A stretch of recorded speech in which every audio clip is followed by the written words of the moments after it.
Puedes Jugar Boxeo es presentado por SEYER en los puños de los campeones desde 1930.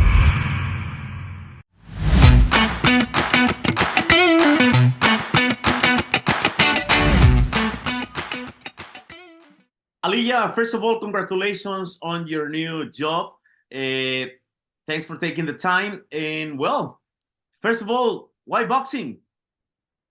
I love boxing. I grew up watching it with my family.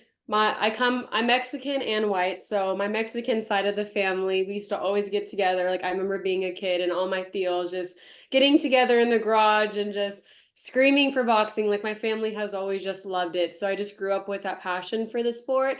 I Okay. didn't really see myself originally coming into boxing. It kind of just worked that way. But once I got my first event, it was actually the Ryan Garcia versus Gervonta Davis press conference in Beverly Hills. I knew I couldn't leave from there. I just loved it. And I knew that this is where I wanted to stay and develop my career in. So that being said, okay, you're talking about Gervonta and Ryan. Okay, but what is the first boxing event or the fight that you remember when you fell in love with boxing? That's a great question. I don't remember a specific fight, but I really do remember seeing Oscar a lot. I loved watching Oscar's fight. In my Okay. grandpa's bar, he has a sports bar, and he's a big like 49ers fan, Giants. We come from like the Bay Area, so we're always going for them. But the boxing poster is like huge in my grandpa's bar, and it's Oscar de la Hoya versus Floyd Mayweather. And I remember seeing that ever since I was a little girl. So I really grew up watching those fights and I loved them. And I still love seeing Oscar to this day and just seeing the whole Golden Boy team since I'm very familiar with it. And yeah. Nice, good memories. Well, uh, I'm a little older, as you can see. So I remember, now I'm 57, by the way, but the memory Yes. that I have on my mind is November 1974. It was a fight between Mexico and Nicaragua, El Púas Olivares and Alexis Arguello. And I agree with you. At the very moment that boxing is in your veins, it's going to live forever in your veins, right? 100%. Yes. How do you define as a Mexican girl with Mexican blood? How do you define Mexican boxing? I love it. I feel like Mexico is such a big part of what makes boxing boxing. That's why like this fight against Jaime Munguia versus Canelo is huge. Like boxing, Mexico has done so much for the sport, and I just love the fans. I feel like nobody is more dedicated and determined than Mexico. And I'm so happy that my family comes from there and I get to be a part of it. And for me, it means so much that I get to be on a broadcasted network now with Overtime on DAZN and get to have my Latin heritage a part of me and get to be a part of the boxing industry in that way. It means more for me coming from my heritage. And I know Mexico is a huge part of boxing, so it's such an honor for me, honestly, to be representing all my people. Before we go to your new job, where your parents and your family are from? Yeah, so my great grandmother, Lucy, she was from Chihuahua, Mexico. Oh, And nice. my grandfather, he was born in Mexico. And then they moved when he was a little boy to America, the Bay Area. So by the time my dad was born, he grew up in the Bay Area in Oakland. And so I'm second generation Mexican American, and I'm super proud of that. And my mom, she's born and raised here too. I said I'm mixed. So she Nice. was born in the Bay Area too, but yeah, I'm a California girl at heart, but we do originate from Chihuahua. Beautiful. So that being said, so tell us about your new job and describe what are you going to do and how's the feeling? I am so happy. When I found out the news, I literally cried because this is what I worked so hard for in boxing. But yes, I'm officially the broadcasted ringside reporter for Overtime. It's a newer boxing promotion, and they're really like the next thing in boxing. I'm really excited about what they're doing. They're really giving the next generation of fighters a voice and a platform, and they're doing shows different. You know, I've been to so many boxing matches like yourself too, and it was really cool to see what Overtime is doing. Just the environment is so different, and I'm so honored to be a part of it. So my job is, to get the energy there. I do introductions, but the main role is I'm the ringside reporter. So I get to hop in the ring after the fighter wins and share that moment with them, which is the best thing in the world. That's what I love the most, is just being able to tell people stories, celebrate their wins with them. It's such an honor. And I love the sport. So it's just like such an incredible opportunity. I'm really just like so thankful for this. Tell us about the first event. Like you mentioned, it is going to take place soon, but it's going to be, they're going to show it to the world through the zone, right? Yes. The first fight for overtime of this new season 2 it was last month. I just went in March. I'm already like lost of what month it is. But now the next one, overtime 6, OTX 6, is this upcoming week. I'm super excited about that. I'm about to fly in Monday to Atlanta, and there's going to be a great fight card on the 19th for OTX that you guys could watch on DAZN. And the really cool thing too is the fights are free. So you get to watch a great night of boxing. You can watch it on YouTube, free on DAZN, on social media. And I'm telling you, the fights are just have you on the edge of your seat, because I think as you go into, more professional and you get more fights on your belt and on your name, you start to have a really high ring IQ. So, we kind of see sometimes they don't get as aggressive sometimes, but these fighters are like up and coming. So it is intense in the ring. They are just going all out fighting. So it's really fun to watch, really great fights. But yeah, the next one will be the 19th. So you can watch my interviews on there. I'm super excited for it. It's a great card. Well, so let me understand this. You mentioned that it's going to be free on YouTube. This is an overtime production, right? Promotion. But that being said, you mentioned the zone. So you don't need to be subscriber to watch, or you need to subscribe to the zone, because I try to understand if it's going to be free for everybody. Yeah, it's free for everybody. So you could also watch it on their YouTube or on Overtime's YouTube. They're like trying to really target the next generation of sports fans too. So like Gen Okay. Z. And of course, a lot of Gen Z are on like TikTok, social media, YouTube. So it's on everything for free. Oh, nice, nice, nice. What can you tell us about the main event? About the main event, it's going to be Kurt Scooby. He is a great fighter. I'm really excited to watch him. I haven't known too much about him, but I actually get to do a sit down interview with him next Tuesday. So I'm excited to dive deeper into his story. But yeah, he is a very intense fighter. I think this is going to be a great match. I'm not sure of his opponent yet. I just got the full bout list, but I know Overtime has been putting together some great fights. They have an awesome person doing that. So it's going to be a great one. And if you've seen any of Kurt Scooby's fights before, I'm telling you guys, this is one you're not going to want to miss. Now we are on April. So how many events Overtime is planning to produce until the end of this 2024?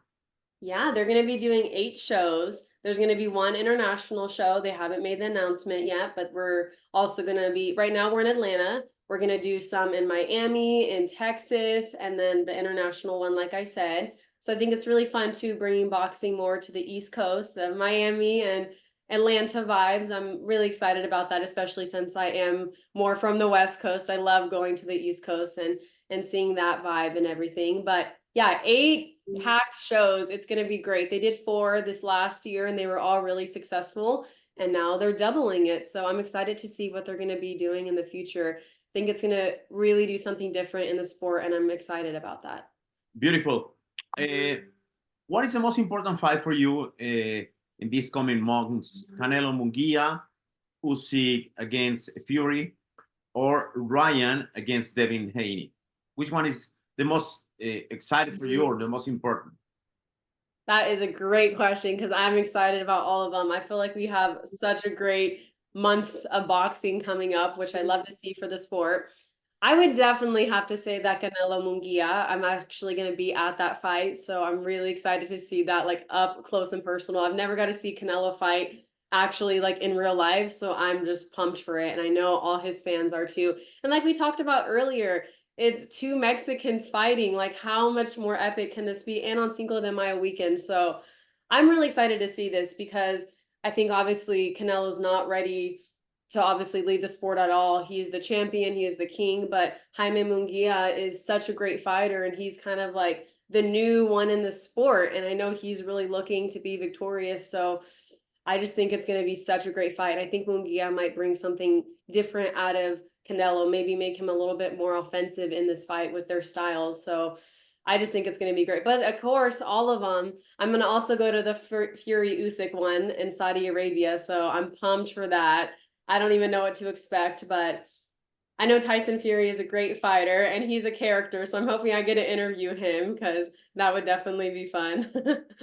So, in your opinion, as a second generation Mexican American, uh, how important is the Mexican audience? And let me ask you this.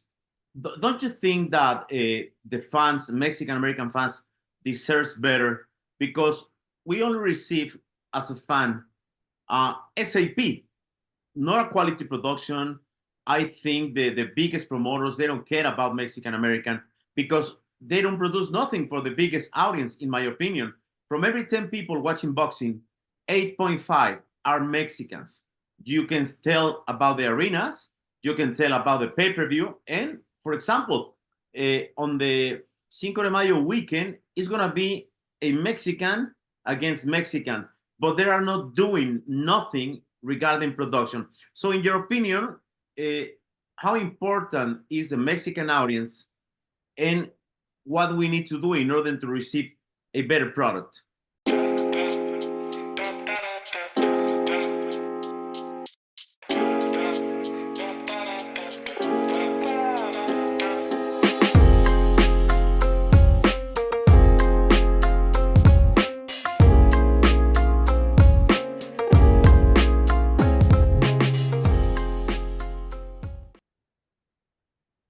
I think it's so important because I think the more Latinos come out and support, the more change gets made. And I think that's with anything. I think that's what we're trying to see more in the sports world, in the entertainment industry, all of it. So I just feel like Latinos coming together and showing our support when we do have two Mexican fighters on the card, that's what it's about. Because the more we're there to support, the more they're going to see, wow, these bring in the most people. We need to do something to keep this audience, maybe bring the fight to Mexico or do something different. I don't know. But like you said, I totally agree. The basis is Mexican fans. And I think that definitely needs to be seen and supported. Well, you understand boxing, and that's why I need to finalize this part. I want to go deeper. So the equation for me is understand. I can understand the equation because if you have so many people paying for the pay-per-views, paying for the tickets, giving the support, so the equation is super sad because you are receiving almost everything from this audience, but you are not giving nothing. Don't you think that at some point this audience can be like a tired to give and not receiving nothing? Yeah, completely.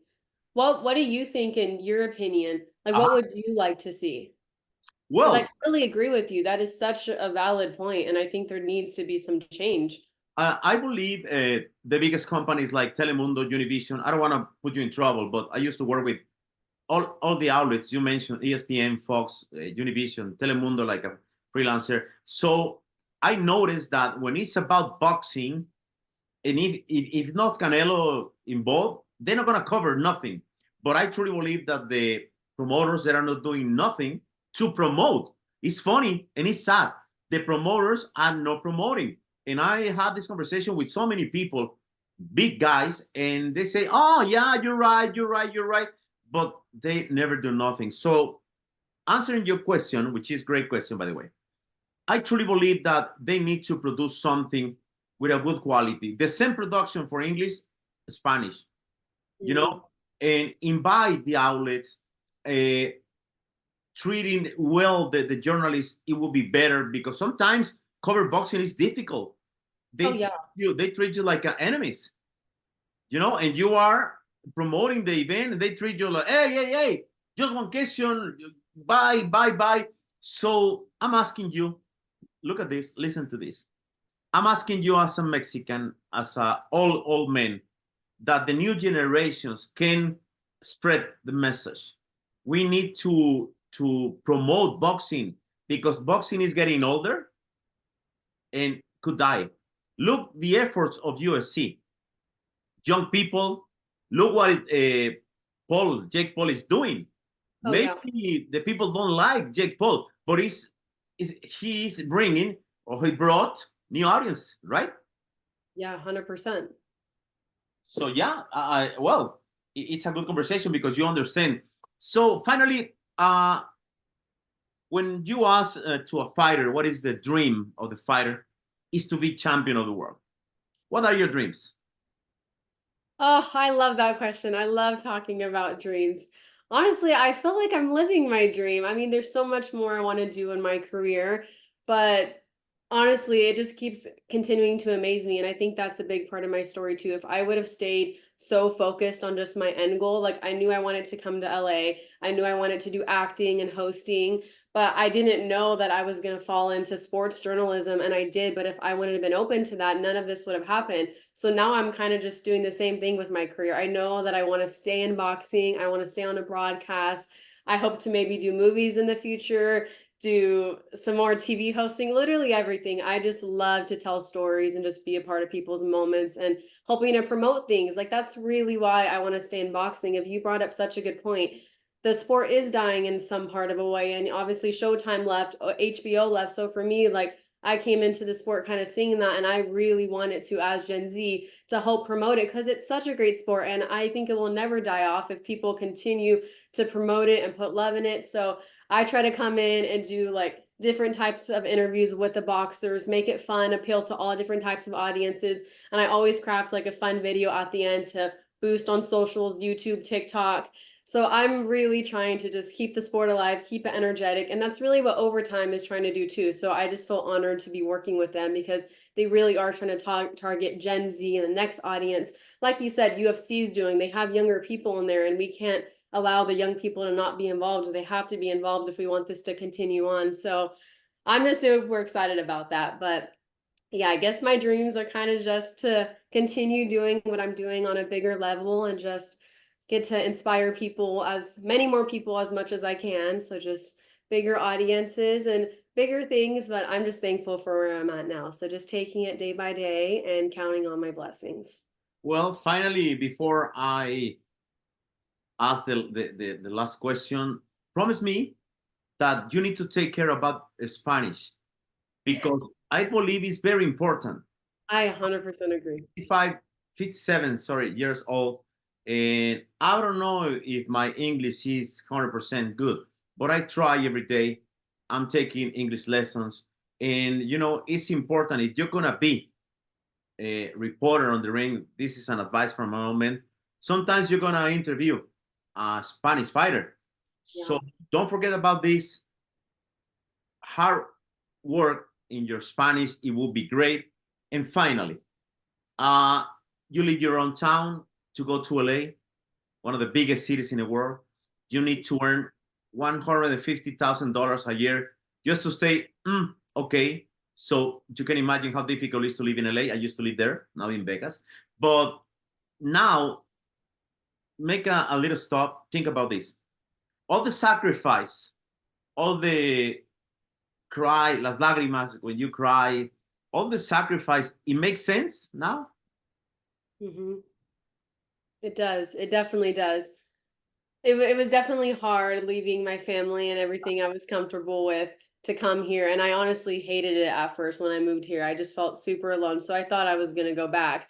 But then I pushed through that hard feeling. And I think anytime in life when you push through that hard moment, it's always like the reward at the end. So I stayed with it. I kept trying. I did so much free work and just put myself out there until it finally got to this point. So I really think the sacrifice was worth it. And I really try sharing that with people because it's hard to go out of your comfort zone and try something new and do something that nobody else in your family has done, and you have no idea what you're doing, but still trying. So I think it's definitely worth it, and I hope I could be that example for people to go after your dreams, because look what can happen when you try.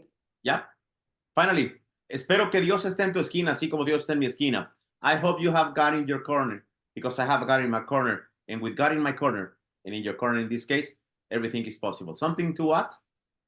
Oh, amen to that. I'm so happy you said that, because that really is the truth. My life is only the way it is because God's in my corner and God's got me, and I'm just so thankful for that. God's got you too, and for everyone watching, God's got you too. I'm telling you, that's like the biggest part of my testimony. It's so important to have faith and belief.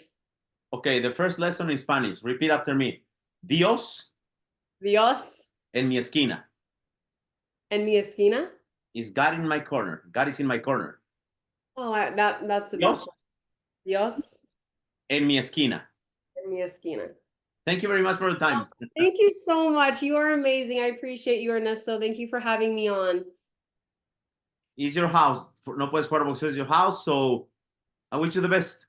Thank you. You as well. I'll see you in the future soon. Bye, everyone. Bye-bye. Thank you. Bye-bye. Thank you. Bye.